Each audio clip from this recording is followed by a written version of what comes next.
Позитивни тонови и пораки од Германија, диаметрално спротивни од Софија, молк од владата и МНР. Специјалниот пратеник Владо Бучковски се врати од Бугарија, но детали со кого се сретнал, што е разговарано и дали има некаков договор, нема.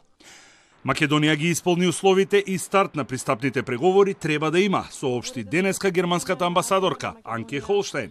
Таа додаде дека Германија нема план Б и во рамките на тројното претседателство ќе продолжи со напорите да обезбеди старт на преговори за Македонија.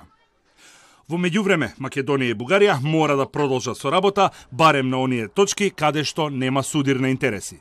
Она што преостанува е отворање на преговорите за пристапување на Северна Македонија со Европската Унија, значи она што преостанува е продолжување на разговорите за пристапување.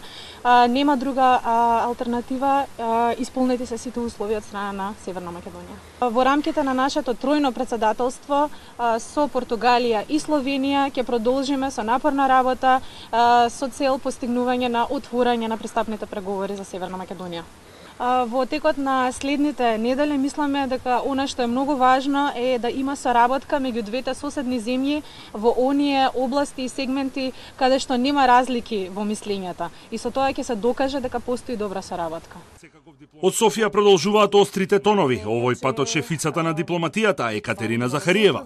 Македонија е во заблуда и не треба да се надева на промена на ставот на Бугарија по изборите, бидејќи за ова прашање има единствен став, како кај политичарите, така и во општеството. Таа додаде дека е клучно да се намалат емоциите, за да може разумно да се пристапи кон решавање на проблемите.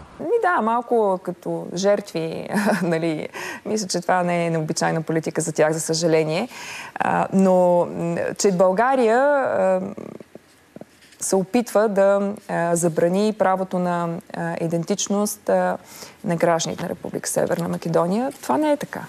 Това е един от заблудите по отношение на българската позиция. Ние искаме преодоляване на стереотипите от миналото, спиране на възпитание, създаване на нация, основана на антибългаризма, прекратяване на езика на омразата.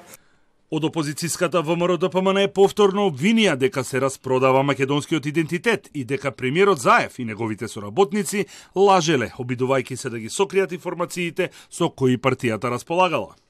Тие побараат владата веднаш да го објави во јавноста документот со 12 точки за кој официјална Софија тврди дека веќе го има доставено. Фактот е еден, дека станува збор за документ во кој што се дефинирани нови услови кои што ние треба да ги прифатиме, меѓу кои она што зачудува е да политичари и меѓувладени комисии дискутираат за бизниси. Замислете за железници, за автопатишта, за телекомуникации, за банки и така натаму и дополнително се дискутира за македонскиот национален идентитет. Секој оној кој што денеска, политичар, ви вели и ви дава одговор дека не се дискутира, лаже и манипулира со македонската јавност. Од МНР соопштија дека специјалниот представник Владо Бучковски се вратил во Скопје, но без детали што се случило во текот на официјалната посета на Софија и со кого се сретнал. Оттаму нема информации ни за акцијскиот план доставено Захариева и анексот со 12 точки кој го најави Каракачанов.